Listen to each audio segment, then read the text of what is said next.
Welcome to In the Demo, a show about the stories that get told about groups, how those stories got made, what we think those stories get wrong, and why it matters.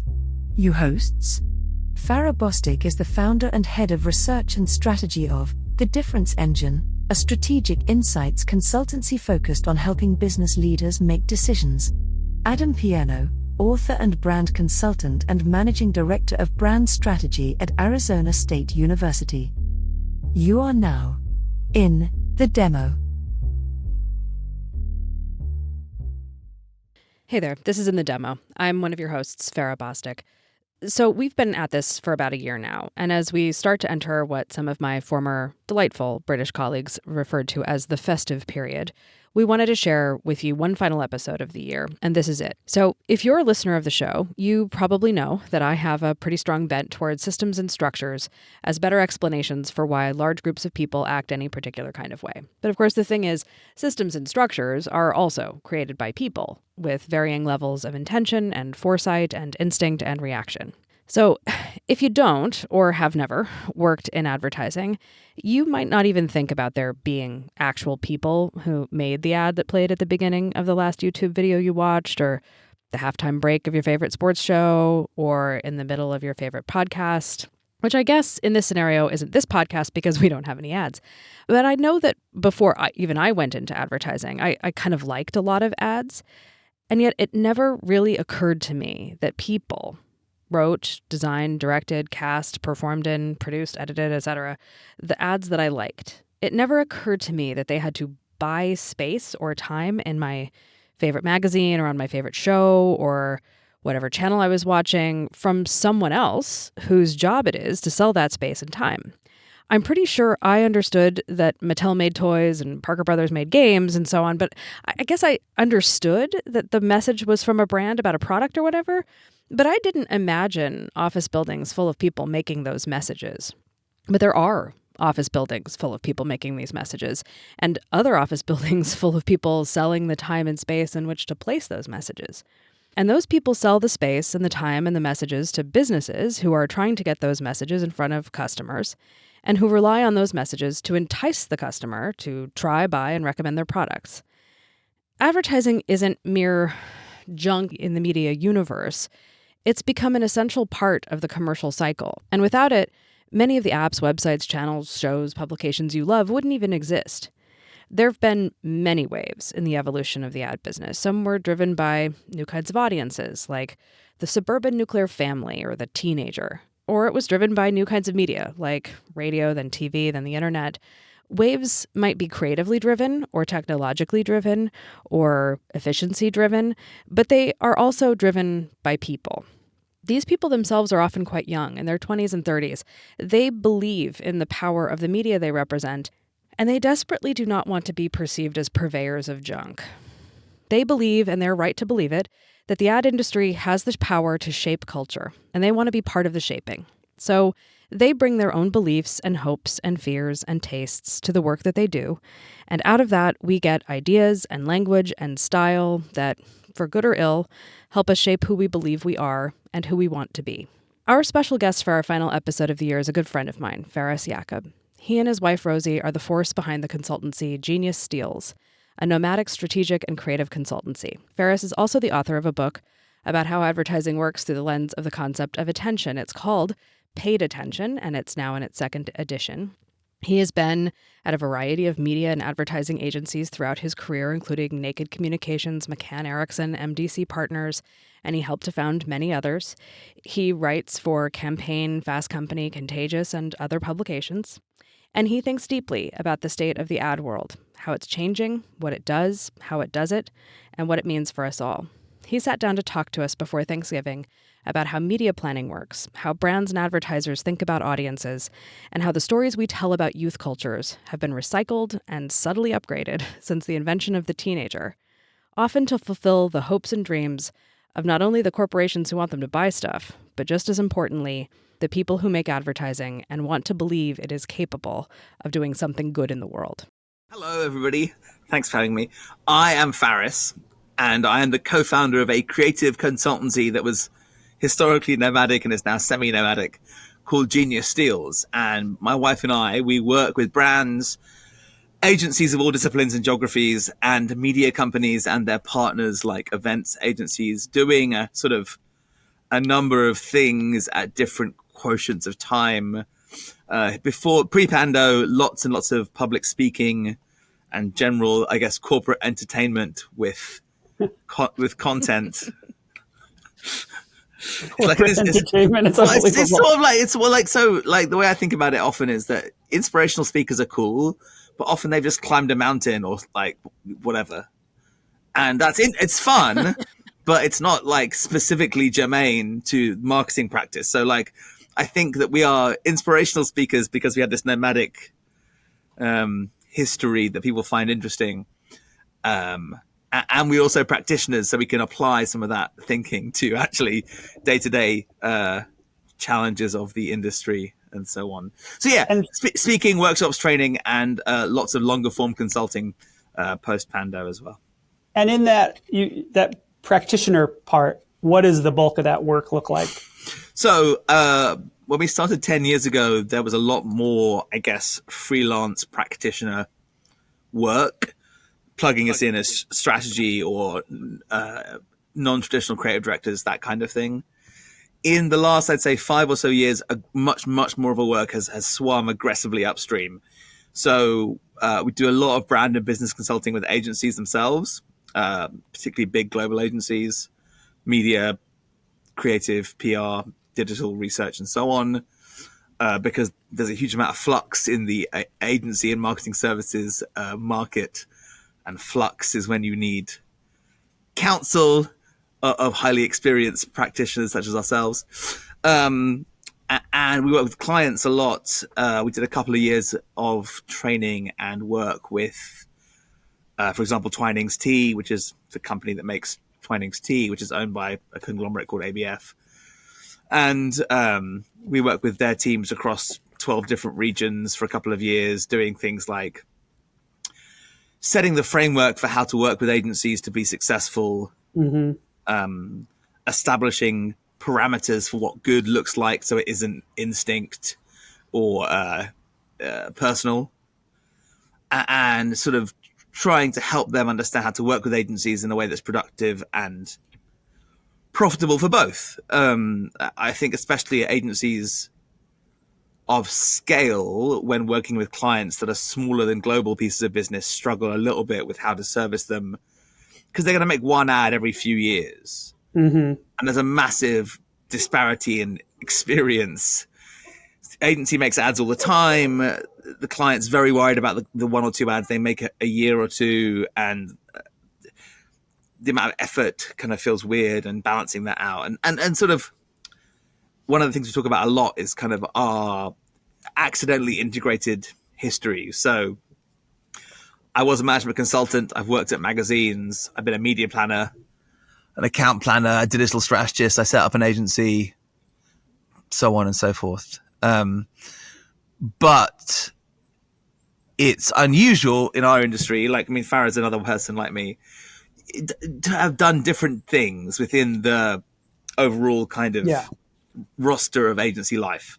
So having been a creative director and a planner and run a business, having been in media and creative, having been digital inside of traditional and so on and so forth, like part of it is what planning is always about, which is translation to some degree between the jargon of finance into the jargon of marketing, into the jargon of agencies, into the inspiration for creatives and so on, or media buyers and so on, planning. And part of it is kind of helping clients work with agencies in a way that's like less painful for both of them.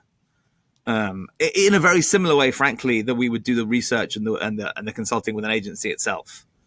So agencies have segmented structures. Creative agencies have a particular structure. Media agencies have a very different structure. Yeah. But once there are departments, there's a translation issue.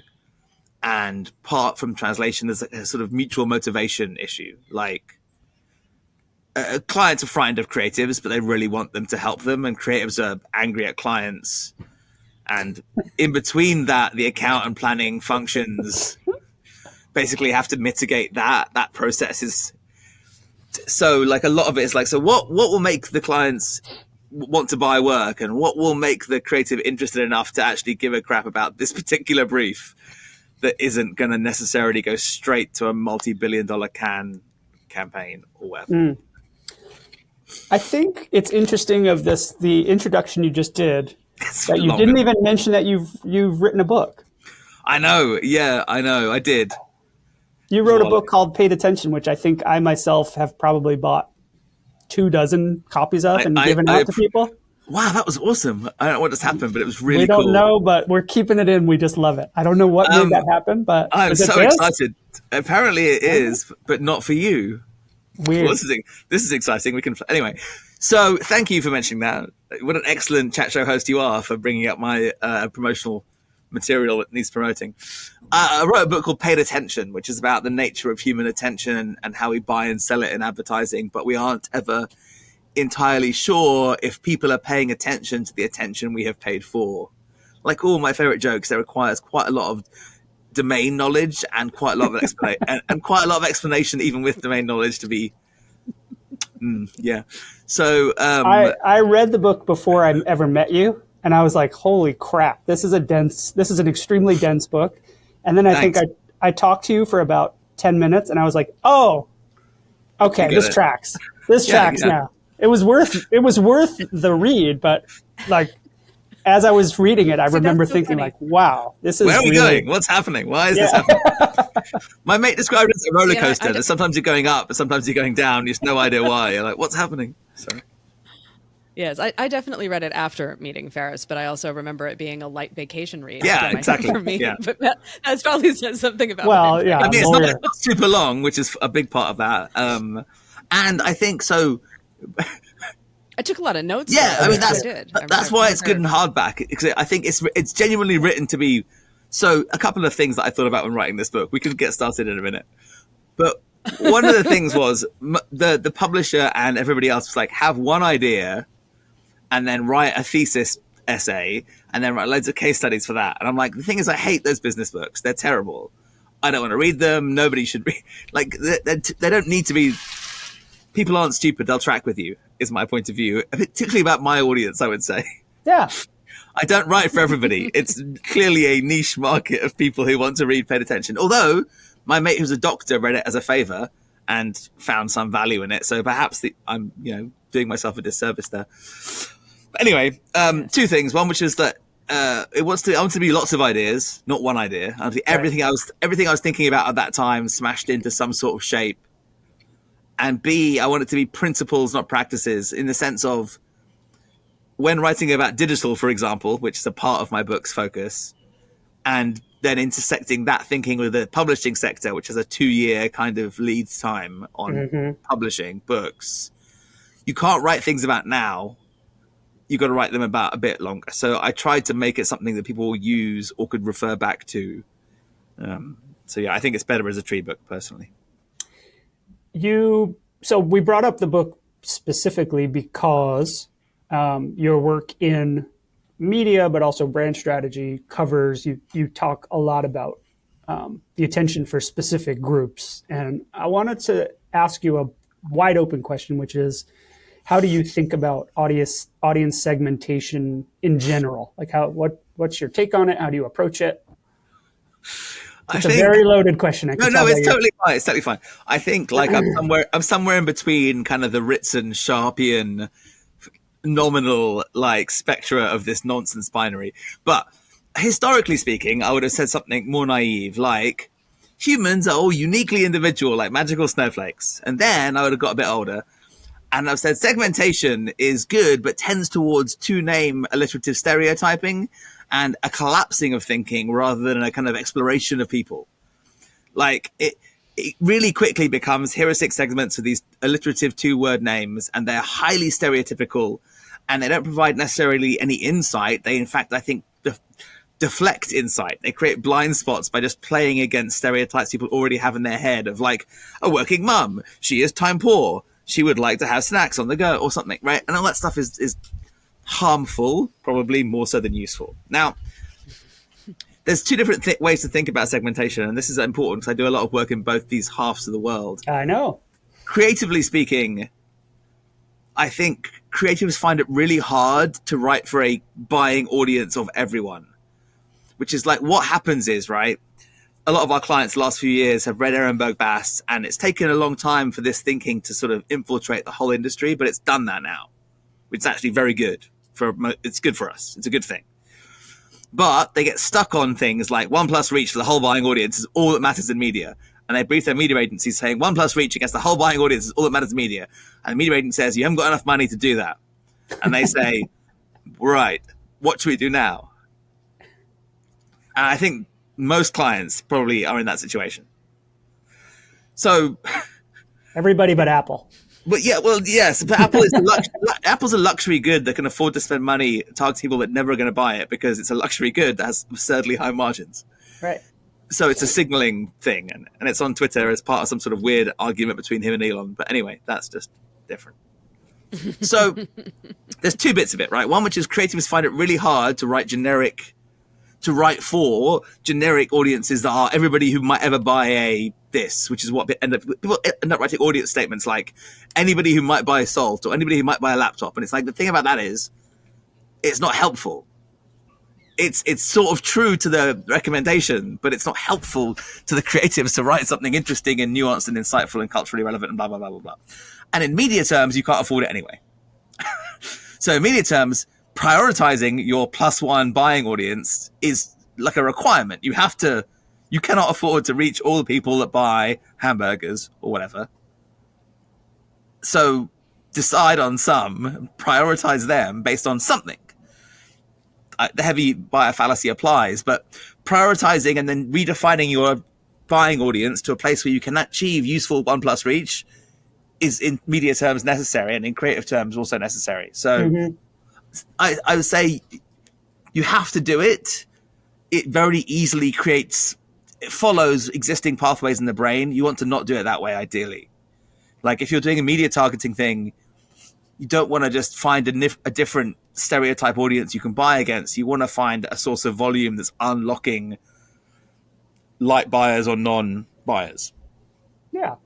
But this also feels like a kind of collapsing of media and creative that didn't used to exist. Like David Ogilvy famously talks about this in one of, Ogilvy on Advertising or something, about how he doesn't write one to many. He writes from one person to another in the second person singular or whatever. And like, if you're the creative, you don't really need to bother yourself about how many people read the various titles that we're going to buy print in, and you don't really need to bother yourself about how many people watch the daytime chat show we're going to buy the half hour at, and like, just, write to, a fictional woman who more or less is interested in this product for various reasons, right? Like, and we'll fill that in as a kind of audience persona for you to write to, so that you don't feel like you're writing to everybody. And let the media team worry about placement. Like, it seems like we've kind of collapsed all these. I agree with you, and I think there's two different drivers, right? There's like there's like highly personalized, highly relevant activation, which is what. So Ogilvy's hilarious, right? Everything he says contradicts other things he's also said. He's very good at writing pithy aphorisms. It's all great, right? Exactly. Too. Yeah. He writes wonderfully pithy aphorisms, and he's very funny. But he's a direct sales guy. He's a one-to-one. He's an Arga door knocker, right? He wrote the sales guide for literally how to doorstop Argas. Put your foot in the door is literally in the guide. He talks about, it's like, my mother-in-law has one. Right. So like the Arga is very popular luxury end product. People that have a lot of free time being at home because they're rich housewives. Anyway, it's specific. So his love of direct marketing comes from his personal experience, his obsession with selling or else. It massively diminishes the total impact of advertising in its longer variants. But anyway, whatever. So yes and no and what I was going to say was writing for one person is also like writing for everybody. If I'm writing, I know I'm not writing for people who won't read my book. I understand that I write about a very specific set of topics.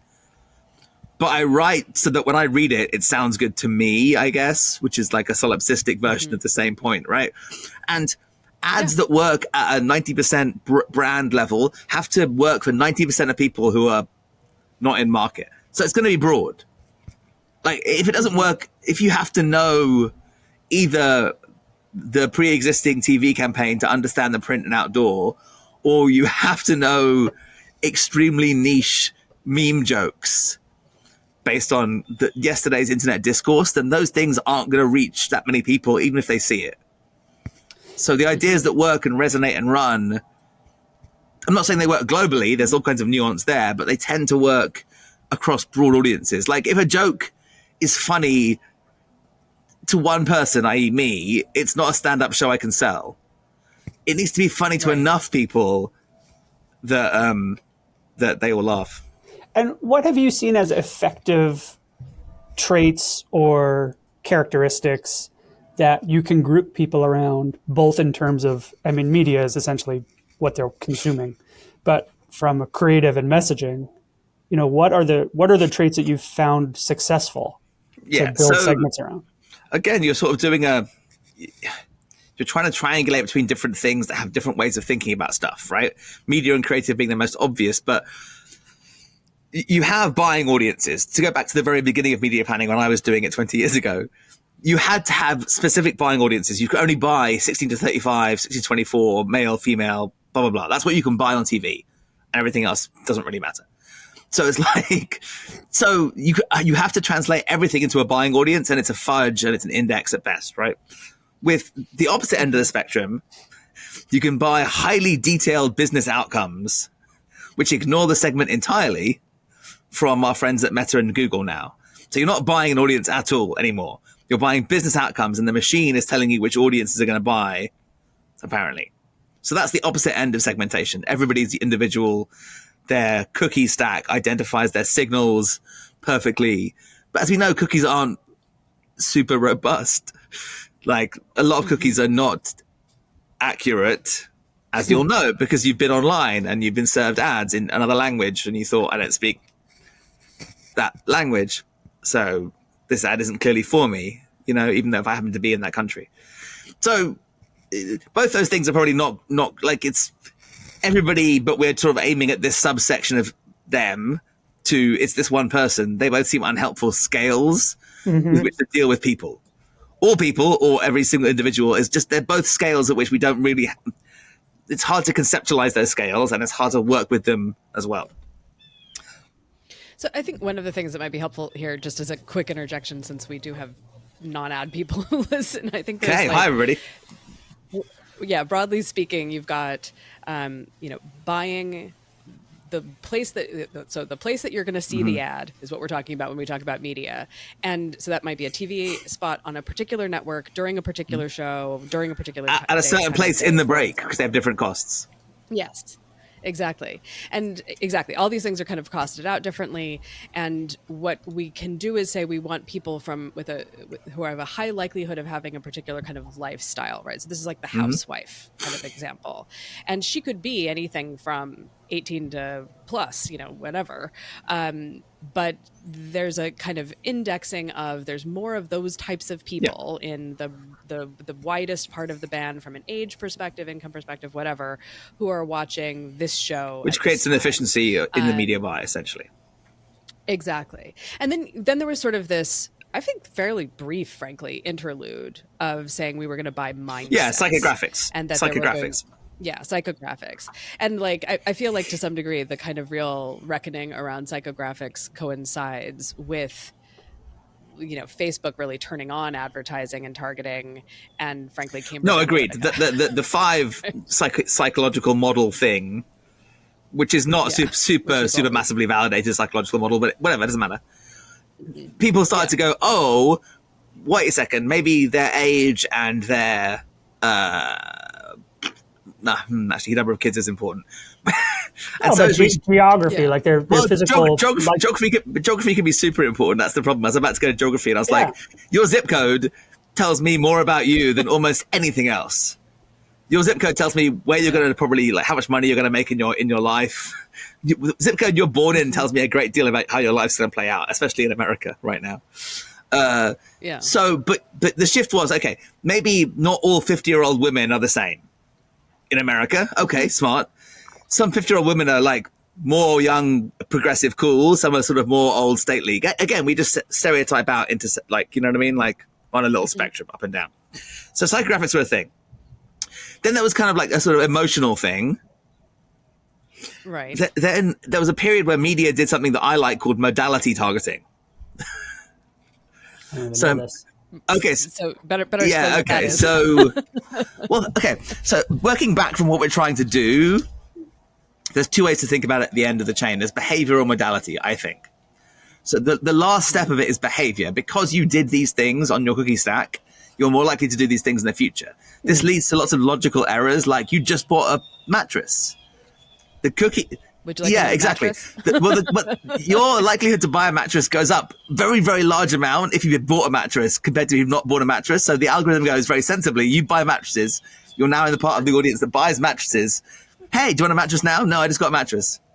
And I don't need one for like 20 years. That bit hasn't been worked out yet in the algorithmic tweaking, I think, that part.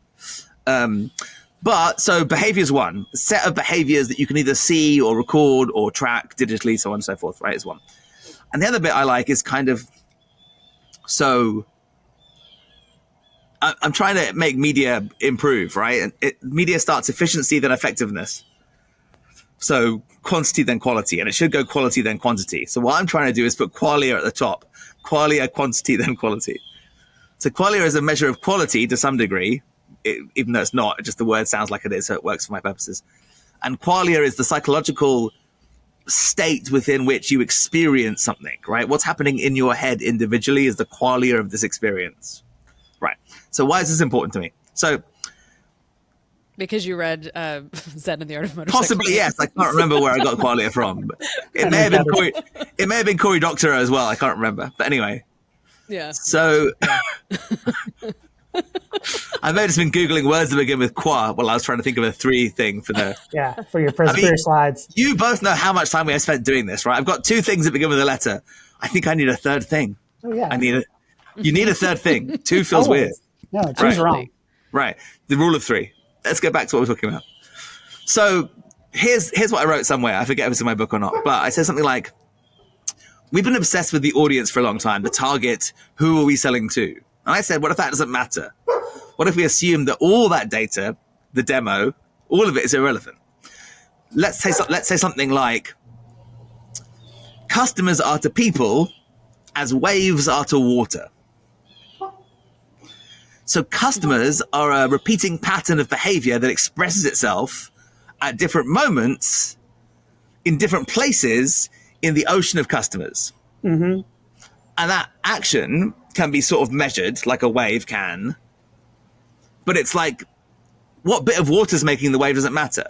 What matters is the wave, the purchase behavior we're trying to either fuel up in the beginning or accelerate at the end. So if that's the case, then targeting isn't really about who you reach, although ultimately you've got to factor in some sort of scaling universe thing, right? It's about the modality of the person you reach. The most obvious example in media planning terms is my favorite, which is if you reach me on a Sunday evening through some media, and then reach me on the same exact media through the same exact creative device, the same format delivery on Monday morning, the thing here is all exactly the same, but I am completely different. Mm-hmm. My reception to reading stuff is different. My mode of engagement with the world is completely different. How angry I am is vastly different. And your emotional response and resonance of stuff is a hugely important driver for how creative works, right? So if you find angry people versus happy, like there's all kinds of, there is studies about this, like there's emotional congruence studies. So happy ads tend to work better in happy places. Congruence is a driver of some kind of attentional transfer mechanics. So that it does seem to have an effect, but like, it just sort of makes sense, right? If I'm really, and then you can think about this in other terms of media as well, which this is an unsolved problem, which I've been talking about for a while, which I think is funny. If I'm changing in time, which I am, let's say it's 10 a.m. on a Sunday and I start doom scrolling, doing social media. So the first hour or two, I'm probably having quite a nice time, checking up my friends, looking at some photos, doing a bit of fiddling here, a bit of stalking, look at my LinkedIn, whatever, right? But pretty quickly after that point, my hedonic utility from that experience begins to decline dramatically. Right. So at the end of hour 8 of doom scrolling, I feel much worse than I did when I started doing a media thing. And my brain has been burnt out with 8 hours of like the internet mainlining. Now, in media terms, those two impressions are the same exact impression. Because it's me on the same, like, actual session, on the same device, with the same media, with the same channel, the same everything. But the version of me you got earlier, it's like a judge with parole. You want to get the judge just after breakfast or just after lunch, but not like when it's hungry, because your rates of getting parole drop dramatically when they're hungry. And the same is true of media, I feel like, in some fashion. Yeah. And also not after his favorite team just lost. Exactly. So you know what happens in England, right? There's all kinds of research about this. So when England football games happen and England loses, domestic violence goes up. It's very sad. When England wins, domestic violence goes up more. It's also very sad. Is it because alcohol consumption is? It's partially that, but it's also because like humans are non-predictable. It's like the context that's happening to that person's life. Like if the media doesn't tell you if his game won last night or if whatever. Yeah. So I have a different question for you. Based on the segmentation background you just gave us, Farah and I have been researching millennials. Right. And the very concept of this. Yeah. So I think, just quickly, like based on what we just went through, it seems to me that the concept of a generation rolls up all of these to some degree or another. Like maybe not as much modality, but even still, I think there is a kind of larger time scale modality. Like where agreed. you are in time is 100% yes. Okay, so I agree with you. Do you want me to rant about generations for a while? I can do that for a second. All right, great. Please, okay. Please, so here's the challenge, right? And I forget which book this came from, but I think it's that dude Ben from Ipsos wrote about this, the CEO guy. Oh, maybe. Yeah. I can't remember either, but he seems nice. But nice. Generational effects are obviously massively broad kind of descriptors that are used by marketing in a very kind of loosey-goosey way. Let me get back to my points. Hang on. First of all, I want to make a joke. I forgot. Here's the points over here. Here's the joke. When I first wrote about millennials, it was in 1997 in the college newspaper. And I was writing about those people who are like advancing the millennium. And I was making a joke about millenarians. Like millenarians, you know, people who are looking forward to the end of the world because like that thing. And I was like, that I think is where millennials kind of, that to me, that insight into millennials, their millenarian is to me actually interesting. Rather than they're entitled, I'm like, no, they see the end. They can see the end coming. Their life is fundamentally different to yours because they're like, anyway. They're looking over the cliff, yeah. To me, that was funny and very depressing. Anyway, back to the three. You've got to separate out different kinds of effects when you talk about generations. Like, there's a demographic belt of people who are born within a certain arbitrary defined set of years. Right. Normally based on the shape of that bubble. So the baby boomers creates this shape where it gets smaller. Generation X is a tiny little stub. And then millennials happen here. Generation X is, that's me, completely removed from any like marketing thinking because it's not big enough to matter. It happened again. You did it. Yeah, you made it. Oh my goodness, this is the coolest thing that's ever happened. But I don't know how to do it on purpose though. Oh, you can't control it. You can only hope to control it. It's just going to happen when the conversation is good enough. Yeah. Last week I made balloons. I really like that. Was it your birthday? Okay, so three things. There are three kinds of effects, right? There is age effects. When people get older, they tend to watch more TV because they are tired. Historically speaking, people tend to become more conservative as they become house owners because their issue towards taxes changes dramatically. This generation appears not to be the case. However, they don't have any houses, so it's hard to know if that's just because they're woke or because they don't have any houses. That effect is very hard to disentangle, and it obviously is happening longitudinally over time. You can't compare yourself when you're 8 to you're 5 without it. So that's life stage effects are a hugely important consideration here. And there's an obvious argument that life stage effects have been shifted by a decade or more as women have children later and buy houses whenever and blah, blah, blah. So that's one bit. Then there's generational effects. If you're born during the recession or a great recession, it affects you forever, both physically because you don't get as tall as you will always be, and psychologically. So there was a great exhibit at MoMA years ago where this Chinese artist had taken the tiny hut that his mum grew up in during the very bad period of famine in the Great Transition of the thing in China. And she couldn't throw things away because she had grown up during a time when you couldn't. It was bad.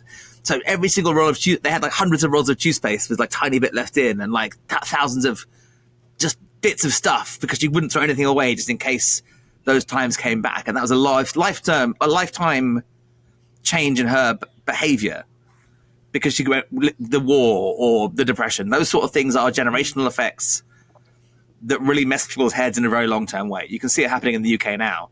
People are now have very different views about what the war means depending on which generational effect they were exposed to, especially the propaganda of Britain being the savior. Anyway, difficult area. Mm-hmm. So that's generational effects. There's life stage effects, generational effects, and there's cohort effects, which maybe is this life stage effect. There's a third one I forget. But anyway, separating those all out is important because they are different. Yes. Mm-hmm.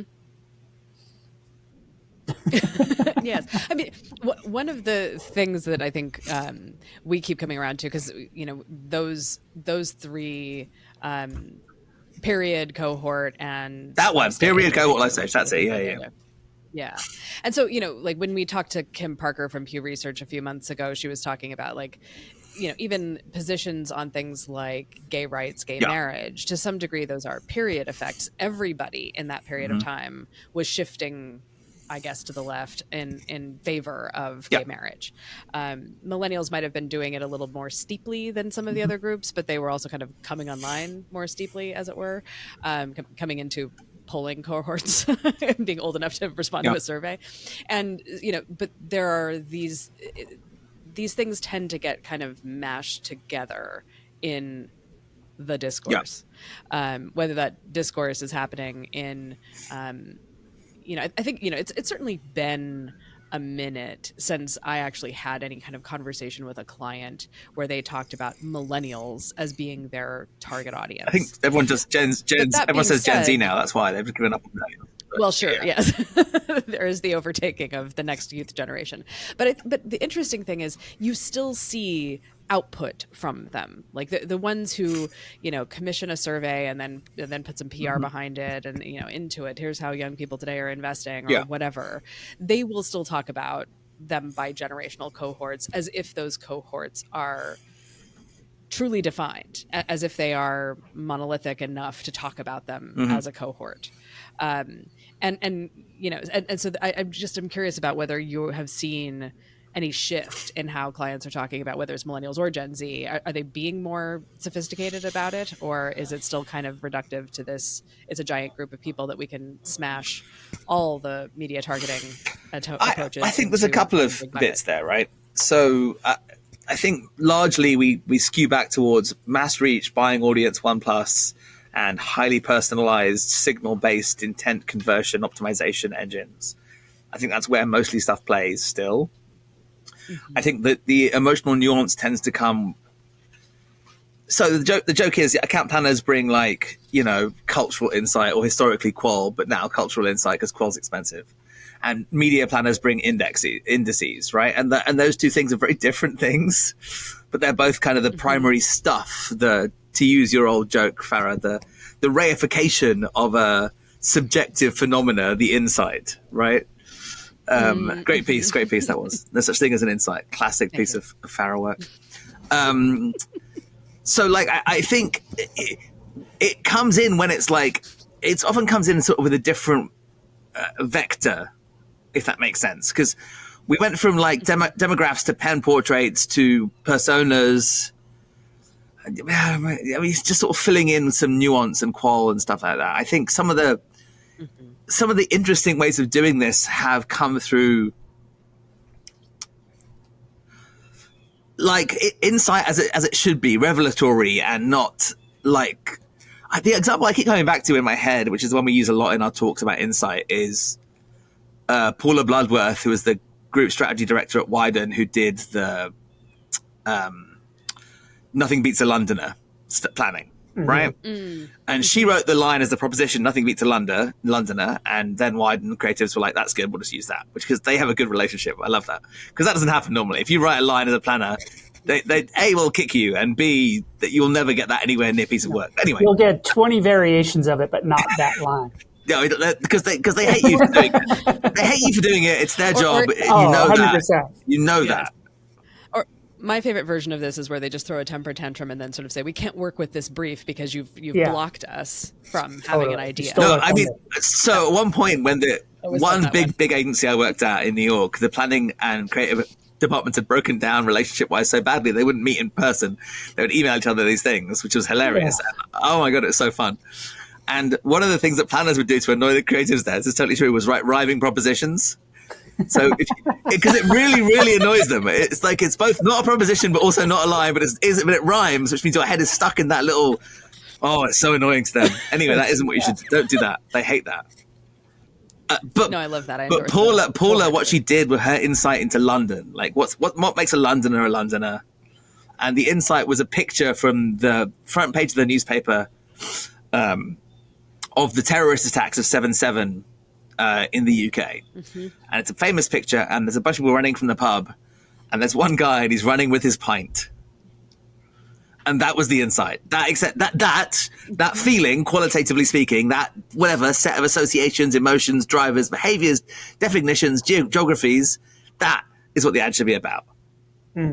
And like that, I think is really interesting. But it's very, very. If it was easier, I would have more examples. But it's not. But that's the point, right? Is that you have to get that specific to understand what makes that type of person tick. When you're trying to create a segmentation, it can't always be communicated through a famous photo of a terrorist attack. No, it can't.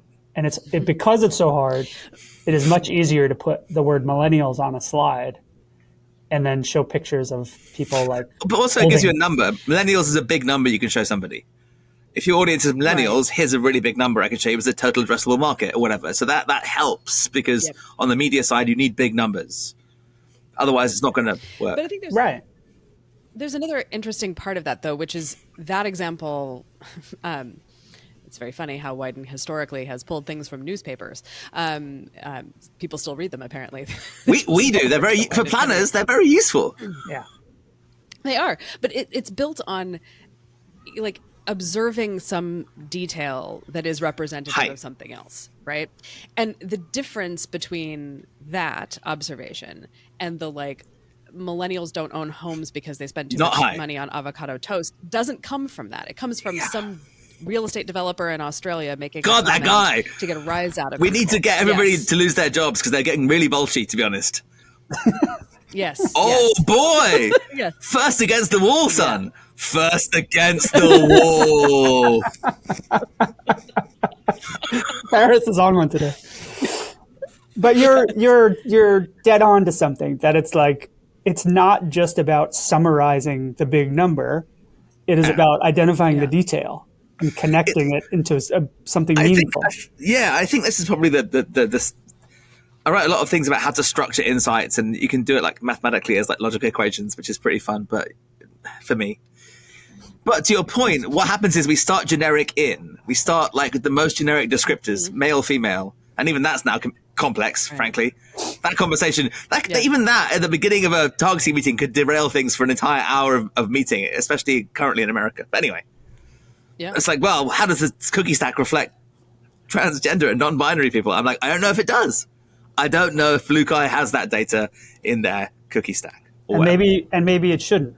I mean, like this, So, yes. So we started at generic, and what happens if you start generic is it's generic. It feels like it. It's like, well, because your brain lapses into the most obvious pathway of thought, the stereotype. Let's think of a mum, and not a real mum, not your mum, who is uniquely terrible, right? But like mums that would exist in a 1950s cartoon as played in a movie in the 80s about that culture, which didn't exist anyway, that did a lot of like weekly shops. No one does a weekly shop. No one does a weekly shop anymore. That hasn't happened for decades, I don't think. Anyway, whatever. So the generic makes it very boring, and the boringness comes through in the work because the work is boring and generic. So thought of another example. Good insight that I remember reading from P&G back in the day. They went to South America and they did a lot of in-home ethnography. Very expensive way of doing qual in someone's house. But I don't think, the qualities of most of the ethnographers or whatever, it's like, anyway, whatever, doesn't matter, it's not the point. I'm just going to get in trouble for no reason. We can have that Yeah, conversation. episode 2. It's like there's lots of different. Anyway, the point being was P&G went to these homes in Brazil specifically, and one of the insights came from the fact that this is probably how Method got their place as well, by the way. Like the bottle in a small apartment where you don't have a lot of room to self-express and your bathroom is very small, the bottles you've chosen to display of your shampoo and whatnot are the art, are the decor, are the interior design for you as well. Mm-hmm. So reflect that in the packaging, which it seems obvious, but again, it's incredibly specific. It's like there is a pride that comes from having Molten Brown, if you're a certain kind of middle-class British person, in your bathroom for your guests. That's why it's there. It's very expensive, Molten Brown, comparatively speaking, but it's there because it says something signaling value. And if you're like, in your bathroom, trying to make yourself feel beautiful and refreshed and better and make the space tolerable and habitable and uplifting. So reflect that in how you do package design, I guess. Mm-hmm. So it's not just it's not the zero moment of truth. It's I guess it is the zero, whatever. It's the one where it's the one where it's in your house. But this is also something we talk about with respect to the kind of millennials narrative is a lot of, the kind of shorthand for it is because millennials, right? So this set of consumer behavior is happening not because of the category or the economy or the structures and systems that sit around that set of behaviors, but because millennials. There's something about millennials. Yes, so that's deeply annoying. It's like, I guess, so this is what Mark Earls would call the difference between endogenous and exogenous influence, right? There's nothing endogenously about millennials that make them do anything because they're just people, just like people were last generation and will be next generation. People haven't changed at all rapidly. They don't change. People hate changing. Evolution takes really long time, et cetera, et cetera. So there's nothing endogenously about those people that makes them different. It must be exogenous, right? And they'll have variants within their own kind of internal drivers. But anything that makes them distinctly different, if they are, from other generations, if that's a thing we can say, has to be exogenous, has to be something from the world around them that has shaped them in totality. To have, I guess, it's a period effect, basically. And so the question is, do you think millennials, is that a truly defined group to you? No. Well, what year do they start in? That's a good place to start this question because that answer is very, very difficult to pin down. You tell me. Yes. So, well, exactly. So my understanding of Gen X, and then also there's something called Xennial, the shoulder generation between X and Millennial. All right, fine. Again, it's just there's a shape there's a population graph, right? There's a shape in the graph. The shape is big here, smaller here, bigger here. We need names for those bits is roughly what we're talking about. Yeah. But in terms of birth age, I have a friend who you should interview who's very interesting. His name is Joe Cox. He has a thing called Pop Marketer. He calls himself, I think it's still on his Twitter, if that still exists, the world's oldest living millennial. Oh, I know this person. Yeah. He's great. I know his account. Yeah. Joe is lovely. I really, really like him. He's a very nice man and very smart. He's cool. But as the oldest exactly, living but millennial. that line, when I saw it, I was like, that's wrong. So I discussed, it's like, no, some versions of millennials start in 77, 78, where it sort of hits X and Zennial. And I'm like, that can't be right. I'm definitely not millennial. I'm not entitled enough, et cetera, blah, blah. Oh, you could be, though. I'm very cynical and depressed. I'm definitely Generation X. I remember it well. The book was very important to me growing up. I did think jobs were stupid. Grr, arg. But yeah, so anyway, when it starts is a hard one, but I think the point of it is that there's a bulk of people.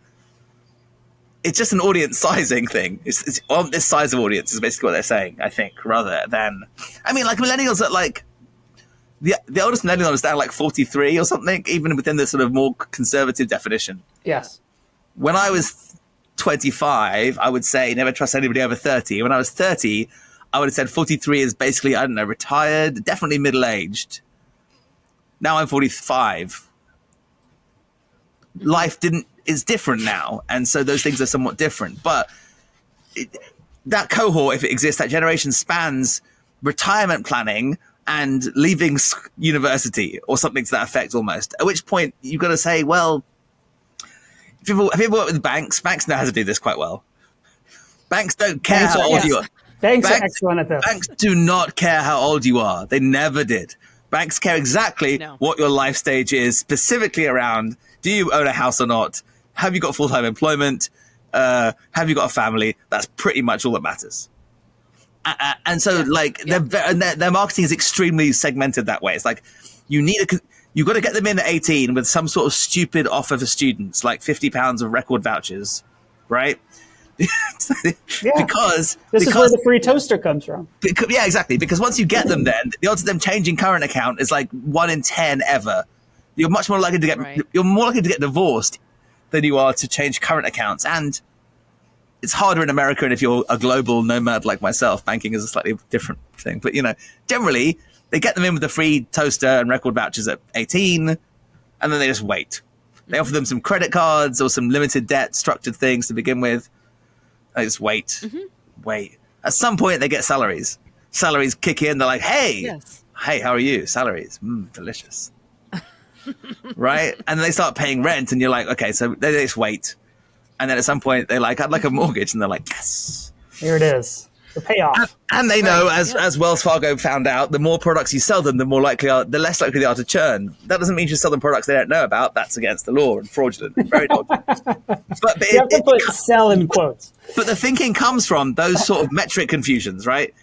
Because people with like 5 credit cards and several different bank accounts at one bank, it's harder to churn, more of a pain in the ass, are less likely to churn. Therefore, if we can secretly sell them more accounts they don't know about, they'll be less likely to churn, is the logic flow that gets you to what happened there. Plus, they make some money on their sales commission. But you know what I mean? It's like the incentive was cross-selling more products creates long-term value. Anyway. Yes, but you're absolutely right. They don't care what your age is. I worked with an insurance company that the only thing they really cared about was what the value of your home was. Zip codes. Back to zip codes. If your home was worth more than X million dollars, then or like more than $1 million, then they would insure you. If it was worth less than that, they it's not worth it. It's not worth it. It's like an agency in New York. If it's not a 6-figure account, it's unprofitable to service it. It's a waste of time. Yeah, exactly. But that's a good point. So, and it takes it back to, I don't know if you have Mosaic in the US, but in the UK, there's something called Mosaic, which is what sells postcode level data, basically. Now I've said it, I think I've suddenly realized something very smart about this. I think probably postcode is the best, like, because you can do like regional targeting, you can do TV targeting by region, and in terms of socioeconomic, I don't need to know anything about you at all except your zip code, I can do a pretty good job.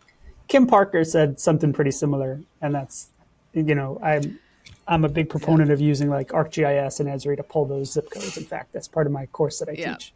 For that exact reason. I think the data you get is robust, especially in the States where data is free and lets know everything about every person that's in the country.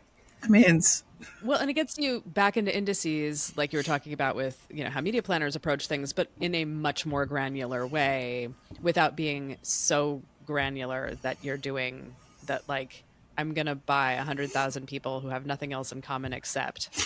But that's almost certainly what Meta and Advantage Plus and Google's Performance Plus are doing, right? At this point, the idea of targeting no longer exists. If you give your money to Meta and to Google, much valued friends and partners, their AI engine now optimizes for business results. You set it a KPI. Business result KPI. Now, there's something very.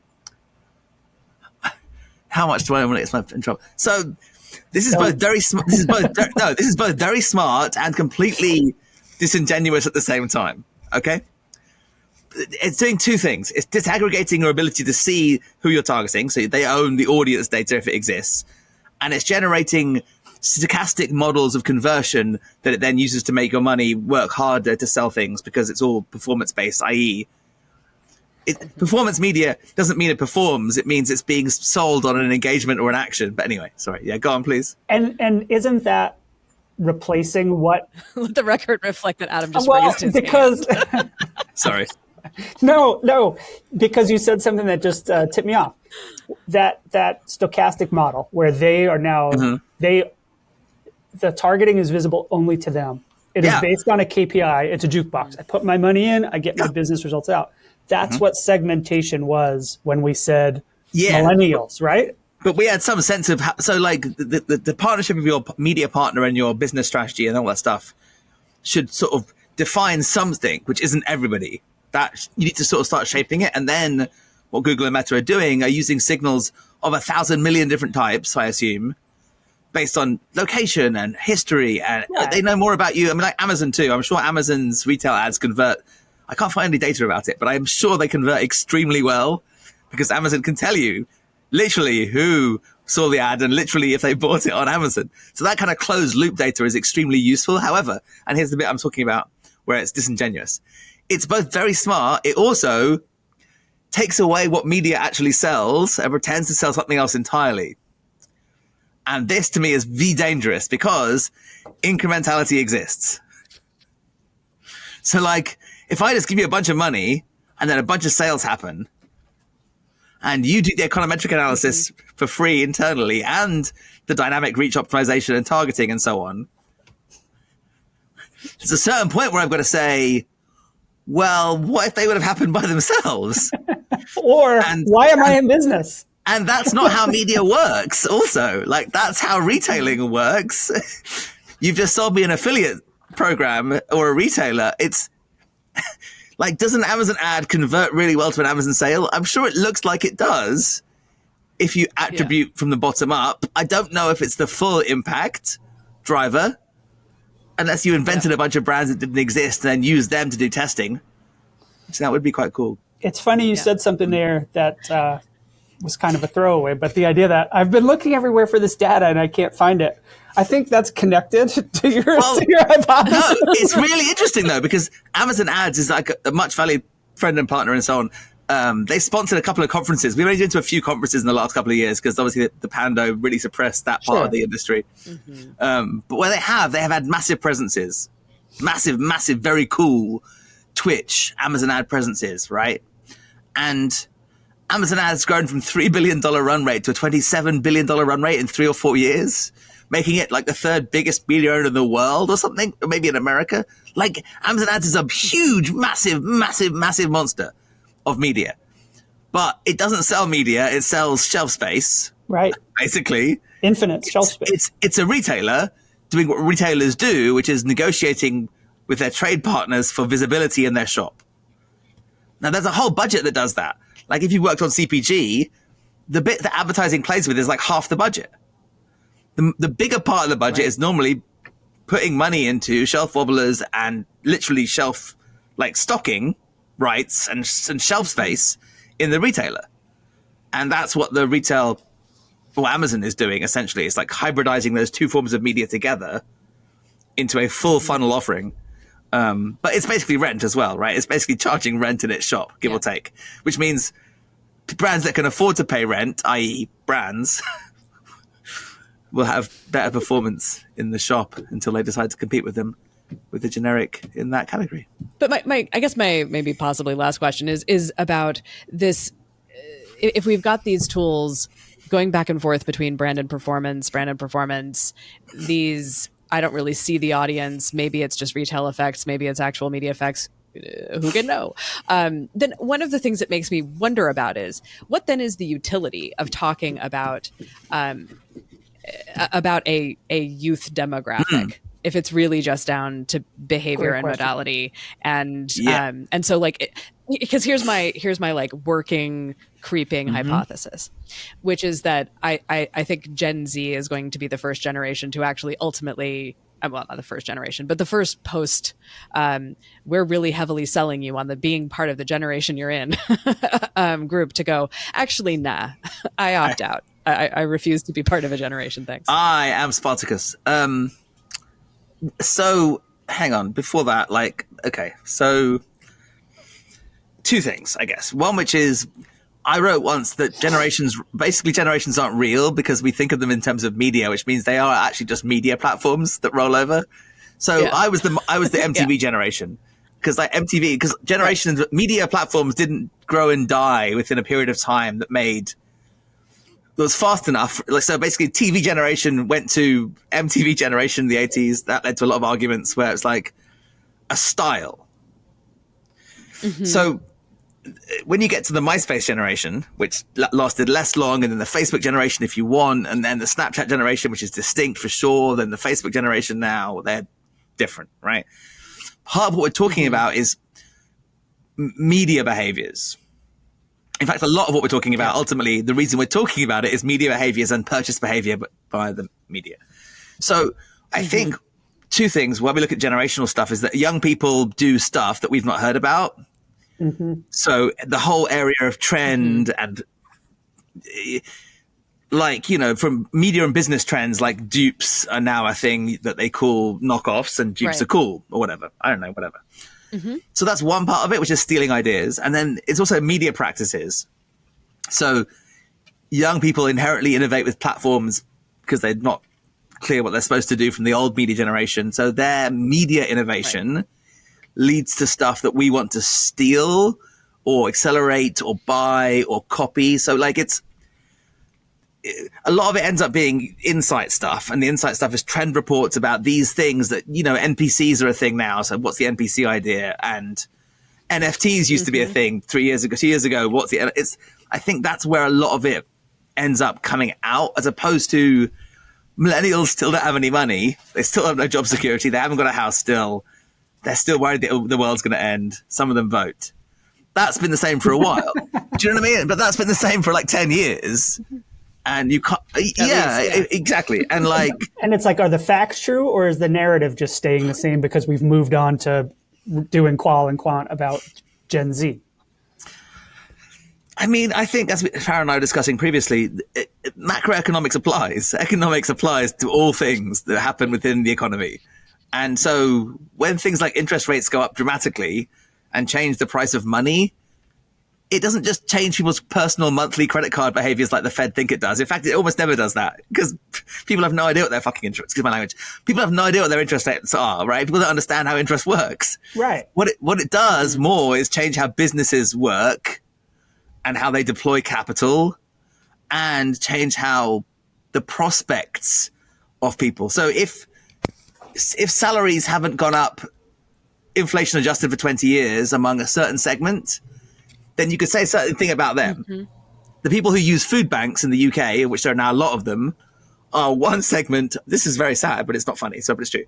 There's one segment of the audience, which clearly is the food bank using audience, that are struggling to survive, right? And there's also every single flight is full. Flights are twice the price they cost 2 years ago. YOLO.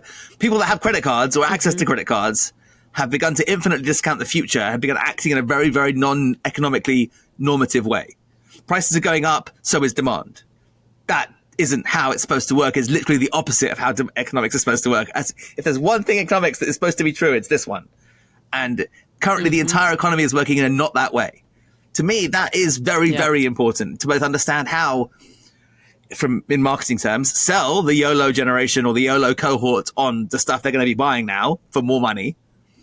And then thinking longer term about how are they funding that, and how long is that runway realistically, and then what happens after that. Sarah is going to pick up the bill for everybody. Yes. Thank you, Sarah. Thank you. I'll just add it to the room tab. I probably do have to bounce, actually, but I think like this conversation is. You did it again. Amazing. It literally only rewards you when it's totally relevant. I love that. Yeah. I can't make it. It's never worked for me, so maybe I don't have it setting. See, no, if you force it on it. Oh, there it is. Oh, there it is.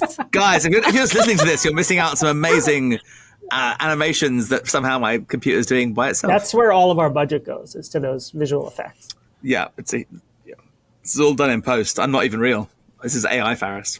This is Chat Faris GTP. Faris GPT.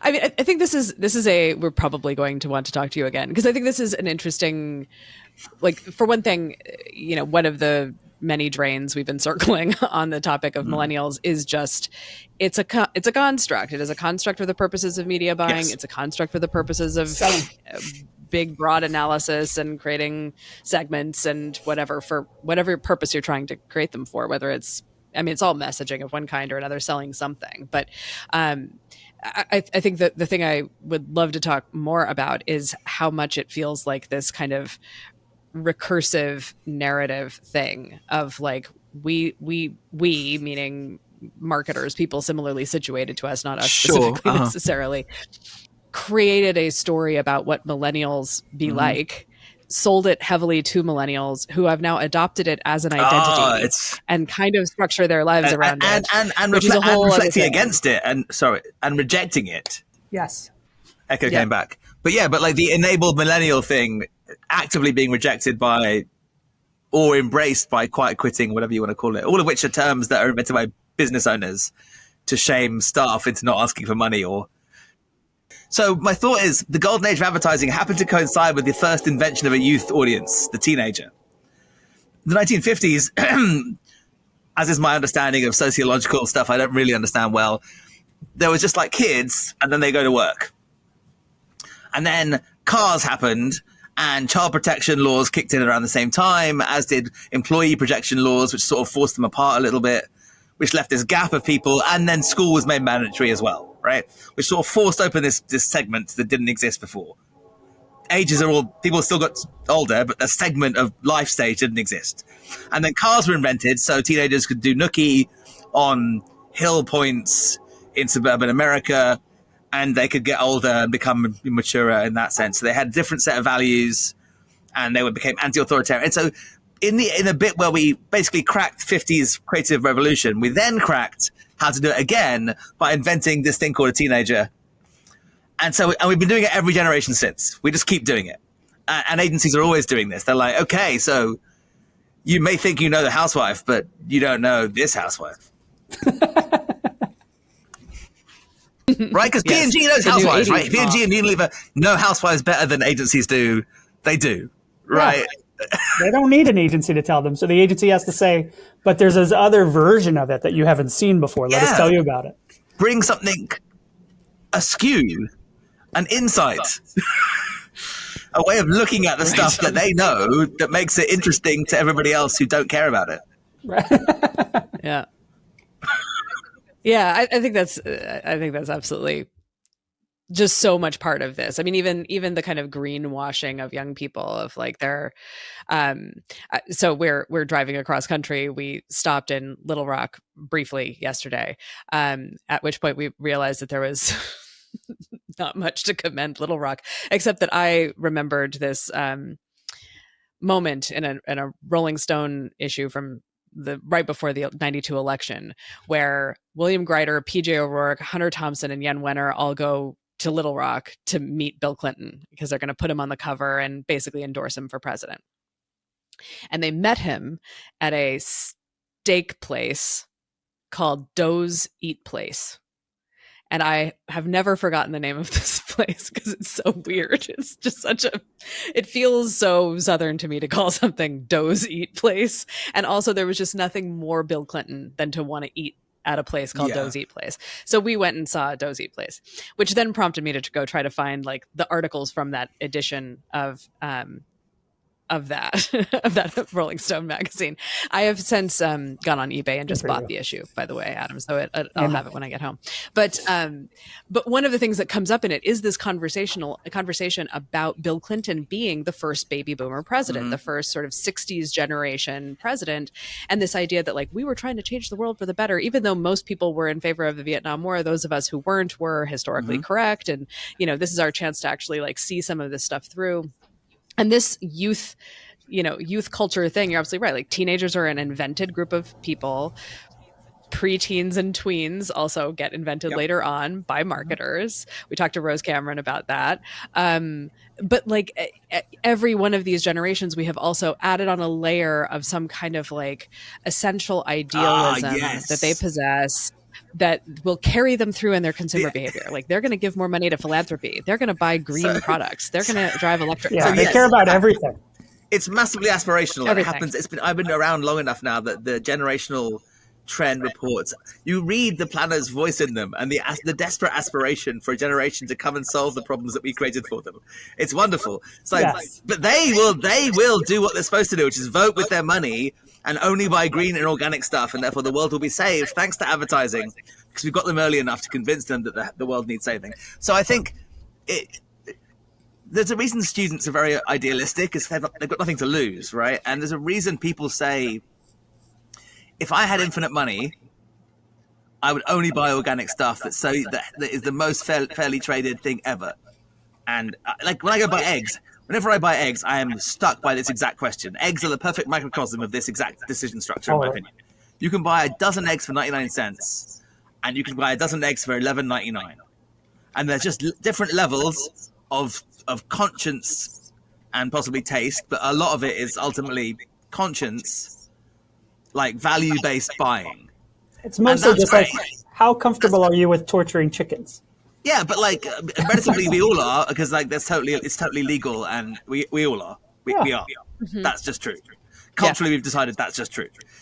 But if you individually want to spend more of your personal money on that, making you feel like different chickens are getting whatever, you can do that. However, in real life, there are limiting factors like having children and mortgages and not being rich.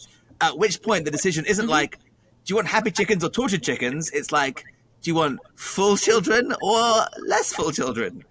And I don't think it's even a fair question to even consider as being on the same status.